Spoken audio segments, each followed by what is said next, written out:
Hello students, today we will understand collection of secondary data. बेटा अभी तक हम पढ़ रहे थे कि प्राइमरी डाटा को कलेक्ट कैसे करते हैं। उसके लिए हमने बहुत सारे मेथड्स पढ़े, है ना। Direct personal investigation method, indirect oral investigation method, information through local sources, और हमने पढ़ा मेलिंग मेथड, एनुमरेटर मेथड पढ़ा। तो ये बहुत सारे हमारे तरीके थे जिनके थ्रू हमने प्राइमरी डाटा को कलेक्ट किया। अब सेकेंडरी डाटा, सेकेंडरी डाटा क्या होता है? आपको बताया गया था कि सेकेंडरी डाटा क्या होते हैं? सेकंड हैंड डेटा होते हैं, मतलब जो ऑलरेडी किसी एजेंसी ने, किसी इंडिविजुअल ने कलेक्ट कर रखे हैं और आप सेकंड टाइम पे उनका यूज कर रहे हो, पर्टिकुलर उस एजेंसी से, उस इंडिविजुअल से लेके वो डेटा, वो क्या हो गए? सेकेंडरी डेटा हो गए। तो बेटा जो आपके सेकेंडरी डेटा जो है उनके टू सोर्सेज मेन होते हैं। There are two main sources of secondary data. Secondary data को लेने के बेटा टू सोर्सेज होते हैं, दैट इज एक तो होता है पब्लिश्ड सोर्स जो कि पब्लिश्ड है, ठीक है। पब्लिश मतलब कहीं पे भी उसको पब्लिश कर दिया गया है, ठीक है। और एक होता है अनपब्लिश, जिनको पब्लिश नहीं किया गया है। तो ये पब्लिश्ड सोर्स क्या होते हैं और अनपब्लिश्ड सोर्स क्या होते हैं, उनके बारे में डिटेल से पढ़ते हैं। तो सबसे पहले हम कहते हैं पब्लिश्ड सोर्स क्या होते हैं। पब्लिश्ड सोर्स बेटा वो होते हैं जो पब्लिश किए जा चुके हैं। कौन कौन से ऐसे सोर्स होते हैं जो पब्लिश होते हैं, ठीक है। तो सबसे पहले बेटा आपका गवर्नमेंट पब्लिकेशंस, ठीक है। इसमें देखो, Ministries of the central and state government in India publish a variety of statistics as their routine activity. बेटा जो हमारी सेंट्रल गवर्नमेंट है और स्टेट गवर्नमेंट है वो बहुत सारी ऐसी स्टैटिकल इंफॉर्मेशन जो होती है उनको पब्लिश करती रहती है। As these are published by the government, data are fairly reliable. भाई क्योंकि ये किसके द्वारा पब्लिश की जा रही है? गवर्नमेंट के द्वारा। और गवर्नमेंट क्या है? वेलफेयर एजेंसी है। तो गवर्नमेंट के द्वारा जो डेटा पब्लिश किए जाते हैं वो क्या होते हैं? बिल्कुल फेयरली रिलायबल होते हैं, जिनके ऊपर आप आंख बंद करके विश्वास कर सकते हो, ठीक है। उसमें क्या है? Some of the notable government publications on statistics are, बेटा इसकी कुछ बता रखी है, कुछ स्टैटिकल पब्लिकेशंस हैं। सबसे पहले बता रखा है statistical abstract of India, annual survey of industry.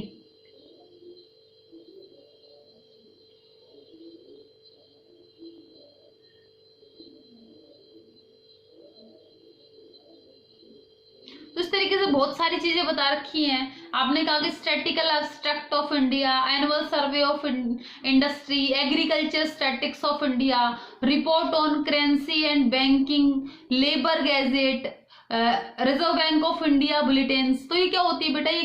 ये जो पब्लिकेशंस होते हैं गवर्नमेंट के द्वारा पब्लिश किए जाते हैं, तो इनके ऊपर बहुत ज्यादा आप रिलायबिलिटी रख सकते हो।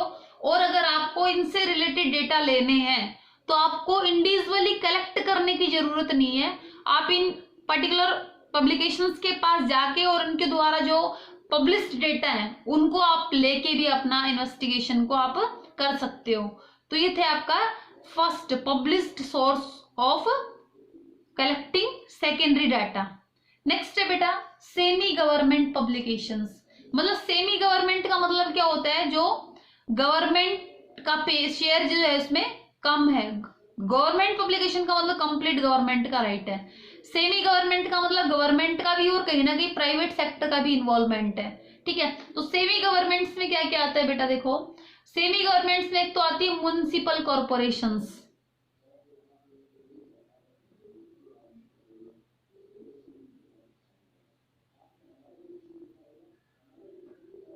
म्युनिसिपल कॉर्पोरेशंस आ गई, मेट्रोपॉलिटन काउंसिल आ गई, ठीक है बेटा। तो ये इस तरीके से क्या करती है बेटा?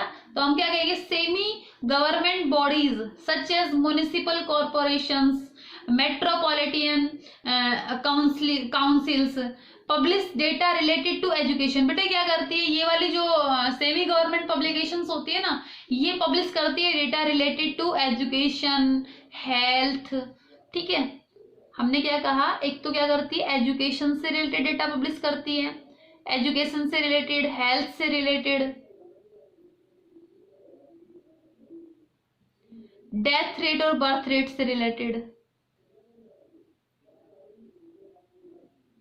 ठीक है भाई। तो अगर आपको एजुकेशन से रिलेटेड डेटा चाहिए, हेल्थ से रिलेटेड डेटा चाहिए, बर्थ रेट या डेथ रेट से रिलेटेड डेटा चाहिए, तो आपको पर्सनली उनसे जाके मिलना नहीं पड़ेगा। आप पर्टिकुलर इन एजेंसीज के पास जाएंगे और उनके द्वारा जो कलेक्टेड डेटा है वो आप यूज करके अपना सर्वे कर सकते हैं। तो ये आपका क्या हो गया, सेकंड हो गया पब्लिश्ड सोर्स में, सेकंड डाटा को कलेक्ट करने का सोर्स। सेमी गवर्नमेंट पब्लिकेशंस, मतलब जहां पे गवर्नमेंट का क्या है, पार्शियल राइट है, कंप्लीट राइट नहीं है, ठीक है, जहां पे प्राइवेट सेक्टर का इन्वॉल्वमेंट है, ठीक है। इसमें क्या होता है, ये वाले जो सेमी गवर्नमेंट पब्लिकेशंस होते हैं, कौन सी डेटा पब्लिश करते हैं, एजुकेशन से रिलेटेड, हेल्थ से रिलेटेड और बर्थ रेट और डेथ रेट से रिलेटेड, ठीक है भाई। नेक्स्ट आपका आता है बेटा reports on committee and commissions. बेटा कमेटी और कमीशंस जो होती है ना, उनसे रिलेटेड रिपोर्ट जो होती है ना, वो देखो क्या होती है, देखो committees and commissions are appointed by the government also, furnish a lot of statistical information. बेटा ये जो कमेटी और कमीशंस होते हैं ना, ये बहुत सारी स्टैटिकल इंफॉर्मेशन की रिपोर्ट देते हैं। फॉर एग्जाम्पल क्या हो गया, फाइनेंस कमीशन हो गया,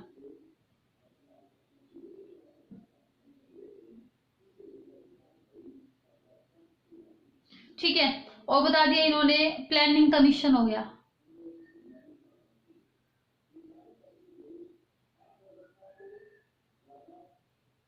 अब भाई ये जो कमीशंस है ये क्या करेंगे, इनका जो भी काम है, फाइनेंस से रिलेटेड फाइनेंस का रिपोर्ट बनाएंगे, प्लानिंग से रिलेटेड एक जो कंट्री है उसमें जो जितनी भी प्लानिंग की जाती है कि भाई जो भी आप सोच रहे हो कि आपका नेक्स्ट जो आने वाला कमिंग सेशन है उसमें आप क्या क्या प्लान करेंगे, कहाँ कहाँ पे अपना इन्वेस्टमेंट करेंगे, ठीक है, तो ये प्लानिंग बनाई जाती है। तो इससे रिलेटेड डेटा किनके पास होते हैं, इन्हीं के पास होते हैं, जो भी कमीशन और कमेटीज होती हैं। तो ये क्या करती है भाई, इनसे रिलेटेड जो डेटा होते हैं बहुत ही फेयर होते हैं और बहुत ही रिलायबल डेटा होते हैं। तो अगर आपको इनसे रिलेटेड डेटा चाहिए तो आप इन पर्टिकुलर कमीशन और कमेटी के पास जाके डेटा कलेक्ट कर सकते हैं। नेक्स्ट बात आती है बेटा आपकी पब्लिकेशंस ऑफ ट्रेड एसोसिएशन। अभी ट्रेड एसोसिएशन क्या होते हैं, देखो some of big trade association through their statical and research of divisions collection publish data on various aspects of trading activity. बेटा ये जो है ना, ये बहुत सारी वेरियस ट्रेड एक्टिविटीज से रिलेटेड डेटा को पब्लिश करते हैं। फॉर एग्जाम्पल हम ये कहते हैं sugar mill association, sugar mill जो है ना,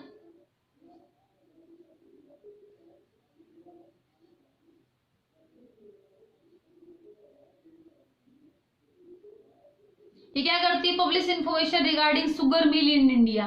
ये क्या करती है, शुगर मिल जो है ना इंडिया में, उनसे रिलेटेड डेटा को पब्लिश करती है कि भाई उन्होंने कितना प्रोडक्शन किया, उनकी कितनी सेल्स हुई, उन्होंने कितना प्रॉफिट कमाया। तो ये क्या करती है, ट्रेड एसोसिएशन है जो ट्रेड से रिलेटेड डेटा पब्लिश करती है। तो क्या हो गया, जैसे for example sugar mill association क्या करेगी, शुगर से रिलेटेड डेटा पब्लिश करेगी। तो अगर आपको इनसे रिलेटेड कोई भी डेटा चाहिए तो आप इन ट्रेड एसोसिएशन के पास जाके अपने डेटा कलेक्ट कर सकते हो। नेक्स्ट आता है बेटा publication of research institutes.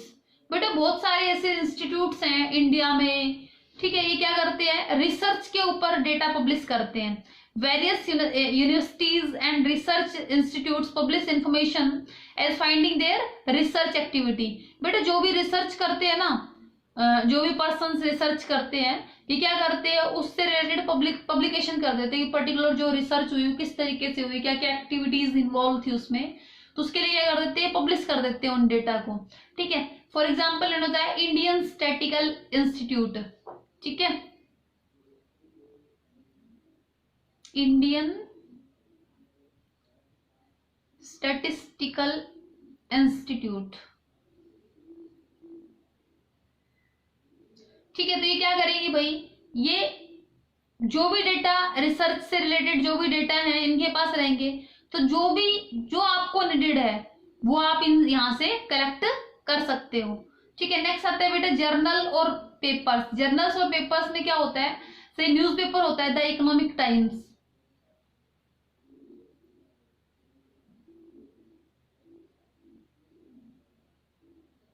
The economic times हो गया, मैगजीन हो गई कॉमर्स,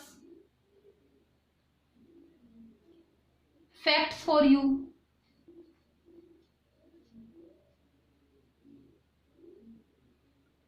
तो इससे इनसे के पास क्या मिलेंगे, इनके पास स्टैटिकल इंफॉर्मेशन मिलेंगी।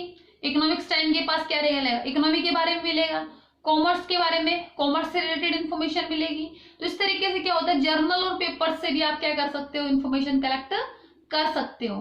ये भी आपके लिए क्या रहेंगे, सेकेंडरी सोर्स रहेगी जहां से आप डेटा उठा सकते हो, ठीक है भाई।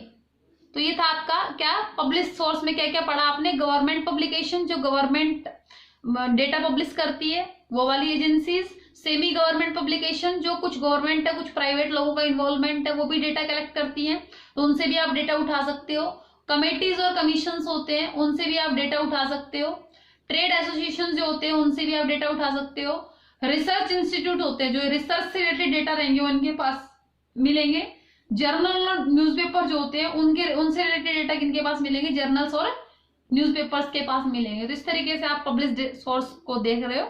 नेक्स्ट है बेटा आपका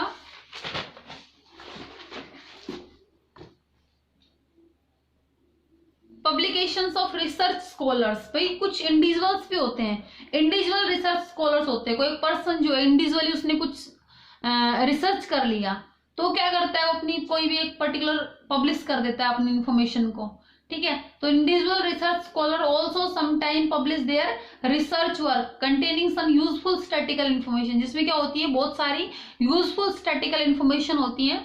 तो अगर आपको ये लगता है कि ये वाली इंफॉर्मेशन हमारे लिए नीडेड है तो आप क्या कर सकते हो, यहाँ से इन पब्लिकेशन से भी डेटा ले सकते हो, ठीक है बेटा। नेक्स्ट आती है इंटरनेशनल पब्लिकेशंस। बेटा इंटरनेशनल पब्लिकेशंस में जैसे एक तो आ गया यूएनओ यूनाइटेड नेशन ऑर्गेनाइजेशन, ठीक है, एक हो गया आईएमएफ इंटरनेशनल मॉनेटरी फंड, एक वर्ल्ड बैंक हो गया, एक हो गया आईएलओ इंटरनेशनल लेबर ऑर्गेनाइजेशन, ठीक है भाई। ये भी बहुत इंपॉर्टेंट सोर्स होते हैं जहां से आप सेकेंडरी डेटा को उठा सकते हो, ठीक है। और ये सब किसके अंडर आते हैं, गवर्नमेंट के अंडर आते हैं, तो इनके ऊपर आप बहुत अच्छे तरीके से विश्वास कर सकते हो। तो अगर आपको वर्ल्ड बैंक से रिलेटेड डेटा चाहिए तो आप क्या कर सकते हो, इंटरनेशनल पब्लिकेशन से जाके उनसे रिलेटेड डेटा ले सकते हो। लेबर से रिलेटेड डेटा चाहिए, इंटरनेशनल मॉनेटरी फंड जो है भाई जो करेंसीज है उनसे रिलेटेड कोई इन्फॉर्मेशन चाहिए तो आप यहाँ से डेटा कलेक्ट कर सकते हो, ठीक है। तो इस तरीके से क्या होता है इंटरनेशनल पब्लिकेशन से भी आप सेकेंडरी डेटा उठा सकते हो, ठीक है। ये थे आपके पब्लिश सोर्स। कौन कौन से सोर्स थे पब्लिश सोर्स आपके, government publication, semi government publication, reports of committee and commission, next था publication of trade association, next था publication of research institutes, next journal and papers, and next था publications of research scholar, and next था international publication, ठीक है भाई। अब आपका आता है अनपब्लिश्ड सोर्स। देखो सीधा ही लग रहा है अनपब्लिश, जो कि पब्लिश किया ही नहीं गया है, जिसको कहीं भी पब्लिश नहीं किया गया है, तो क्या कहेंगे, there are some unpublished secondary data as well. कुछ ऐसे डेटा होते हैं जो सिर्फ रखे जाते हैं पास में लेकिन उनको कहीं पे पब्लिश नहीं किया जाता। These data are collected by the government institute, क्या होते हैं, गवर्नमेंट जो ऑर्गेनाइजेशंस होती है उनके द्वारा डेटा कलेक्ट किए जाते हैं। Generally for their self use और ऑफिस रिकॉर्ड, क्या होते हैं, क्या होते हैं, सेल्फ यूज के लिए होते हैं भाई, या फिर क्या होते हैं, ऑफिस रिकॉर्ड के लिए होते हैं। इस वजह से क्या होता है डेटा बेटा पब्लिश नहीं होते। These data are not published, these unpublished numerical information may however be used as secondary data. इस प्रकार की इंफॉर्मेशन को भी आप सेकेंडरी डेटा कलेक्ट करने के लिए, ये इंफॉर्मेशन भी आपके लिए हेल्पफुल हो सकती हैं, ठीक है भाई। तो ये था आपका कलेक्शन ऑफ सेकेंडरी डेटा, मतलब सेकेंडरी डेटा को आप कहाँ कहाँ से कलेक्ट कर सकते हो, जो पब्लिश्ड सोर्स हैं जो कि कहीं ना कहीं पब्लिश कर दिए गए हैं वहां से आप डेटा ले सकते हो। कुछ होते हैं अनपब्लिश्ड सोर्स, अनपब्लिश्ड सोर्स मतलब जो सिर्फ अपने सेल्फ यूज के लिए फिर ऑफिस रिकॉर्ड के लिए डेटा है लेकिन आपने उनको कहीं भी पब्लिश नहीं किया है। तो ये बेटा आपके दो सोर्स थे जहां से आप सेकेंडरी डाटा उठा सकते हो। सेकेंडरी डाटा आपको पता चली गया है, सेकेंडरी डाटा बेटा वो डेटा होते हैं जो कि सेकेंड हैंड डेटा होते हैं, जो ऑलरेडी किसी इंडिविजुअल ने या फिर किसी इंस्टीट्यूट ने कलेक्ट कर रखे हैं। आपको भी वही डेटा चाहिए। अगर आपको ये लग रहा है कि वो डेटा हमारी इन्वेस्टिगेशन पर्पस पे सूट कर रहे हैं तो आप उन डेटा को ले सकते हो, लेकिन उसमें सबसे पहले आपको ये ध्यान में रखना पड़ेगा कि वो डेटा किस ऑर्गेनाइजेशन ने कलेक्ट किए हैं, क्या वो कैपेबल है, क्या वो करेक्ट है, क्या उनके द्वारा जो इन्फॉर्मेशन मिलेगी हमें क्या वो करेक्ट मिलेगी, तो हमारा जो कंक्लूजन निकलेगा क्या वो सही निकलेगा। अगर आपको ऐसा लगता है कि वो जो कलेक्टेड डेटा है वो रिलायबल है, अच्छे डेटा है, तो आप उनका यूज करके फर्दर कंक्लूजन निकाल सकते हो। उस केस में आपको ये रिक्वायरमेंट नहीं होगी कि आप क्या करें, पर्सनली डेटा कलेक्ट करें, ठीक है। तो आप क्या कर सकते हो, सेकेंडरी डेटा को कलेक्ट कर सकते हो। तो बेटा अब आपको पता है क्योंकि ये सेकेंडरी डेटा है, तो इसका मतलब आपने खुद तो इकट्ठे किए नहीं है, ऑलरेडी किसी ने इकट्ठे कर रखे हैं। तो हो सकता है इसके अंदर ओरिजिनलिटी ना हो सकता है जो इन्वेस्टिगेटर जो था उसका मेथड अच्छा ना हो सकता है उसके द्वारा जो यूनिट यूज की गई वो डिफरेंट हो। तो ये क्या करता है, जो सेकेंडरी डेटा जो होते हैं ना बेटा, उनको यूज करने से पहले हमें कुछ एडजस्टमेंट करनी पड़ती हैं, क्योंकि प्राइमरी डेटा तो क्या थे, आपने खुद ने कलेक्ट किए, तो आपने खुद ने उसी तरीके से कलेक्ट किए जिस तरीके से आपको चाहिए थे, तो उनमें किसी प्रकार की आपको एडजस्टमेंट करने की जरूरत नहीं है, क्योंकि प्राइमरी डाटा क्या होते हैं, ओरिजिनल होते हैं, और आपने जिस तरीके से यूज करने आपने उसी तरीके से उनको कलेक्ट किया है। लेकिन सेकेंडरी डाटा किसी दूसरे पास हमने इकट्ठे कर रखे थे, तो इसका मतलब उसने अपने सुविधा के अकॉर्डिंग इकट्ठे कर रखे होंगे, तो हो सकता है वो आपके लिए सूट करे ना करे आज। तो आपको क्या करना पड़ता है, सेकेंडरी डाटा को यूज करने के लिए कुछ एडजस्टमेंट करने पड़ते हैं, कुछ प्रिकॉशंस को ध्यान में रखना पड़ता है। ठीक है, तो प्रिकॉशंस जो है हम नेक्स्ट वीडियो में पढ़ेंगे। आज जस्ट आपने ये पढ़ा है कि कलेक्शन जो है, सेकेंडरी डाटा का जो कलेक्शन है उसके क्या क्या सोर्सेस होते हैं, पब्लिश्ड सोर्स और अनपब्लिश्ड सोर्स, तो उसको आप क्लियर करेंगे, हम नेक्स्ट वीडियो में करेंगे। ठीक है, आज के लिए इतना ही, थैंक्स।